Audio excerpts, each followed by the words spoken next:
So তুমি যেহেতু ফ্যামিলিকে খুবই সম্মান দিয়ে সাধনাটা করে যাচ্ছ শিল্পী হবার, এবং তুমি বললে ফ্যামিলি টু ফ্যামিলি, যখন তুমি বিয়ে করবে সেটা আরেকটি ফ্যামিলি হবে, এবং তুমি সেটা রেসপেক্ট জানিয়ে তুমি শিল্পী হিসেবে আমাদের কাছে, দর্শকের কাছে তুমি এভাবেই থেকে যাবে। এই কথাটা শুনে তোমার প্রতি রেসপেক্ট আরো বেড়ে গেল, এবং তুমি সত্যি অনেক ম্যাচিওর, এবং সত্যি তুমি শিল্পী। কোন অভিনেত্রীর হাসি সবচেয়ে তোমার ভালো লাগে? খুব তাড়াতাড়ি আহ উত্তর দিতে। হ্যাঁ, আপনার শায়না চিন্তা আমিন। করুন। শায়না আমিন সরি। ছিলেন। শায়না আমিন। শায়লা। তার, হ্যাঁ, তার হাসি আমার খুব সুন্দর লাগতো। সম্ভবত তার একটা গ্যাচ দাঁত ছিল। তো আমার যতটুকু মনে পড়ে সেম কোশ্চেন, ওনার হাসিটা অনেক কোন অভিনেতার হাসি তোমার সবচেয়ে ভালো লাগে? কোন অভিনেতার হাসি আমার সবচেয়ে ভালো লাগে? তাহলে দেশের বাইরে চলে যেতে হবে। আমার না, এখন দেশের বাইরে যাবার এখন, দেশের বাইরে যাওয়ার সব প্লেন বন্ধ, এয়ারপোর্ট বন্ধ, লকডাউন। সো দেশের বাইরে যাওয়াই যাবে না, দেশের ভিতর সব কথা।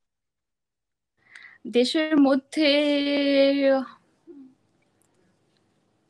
আহ, দেশের মধ্যে আসলে ওইভাবে আমি ছেলেদেরকে ওইভাবে আসলে ওকে। হাসির উপরে কাউকে খেয়াল তোমার করিনি। ছেলেদের ভাবে খেয়াল করা হয় না? না, ওইভাবে আসলে খেয়াল করা হয় না বলে আসলে আমি উত্তরটা দিতে পারছি না কোন এই মুহূর্তে। কোন অভিনেতার চোখ সবচেয়ে সুন্দর?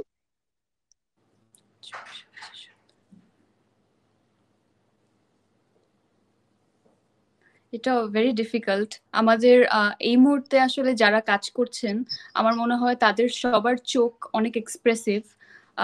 কারণ অ্যাক্টিং মানেই হচ্ছে কি এক্সপ্রেস করা, তো সেখানে চোখের অনেক ভাইটাল একটা রোল থাকে। আমার মনে হয় সবার চোখই অনেক সুন্দর। বাট যেহেতু আমি আগে আগের প্রশ্নে আমি বলেছি আমি ওইভাবে ছেলেদেরকে খেয়াল করি না। তো আসলে কারো চোখের আচ্ছা, দিকে তুমি আসলে কেন ওইভাবে দেখা হয় না। ছেলেদেরকে ফলো করো না? কেন?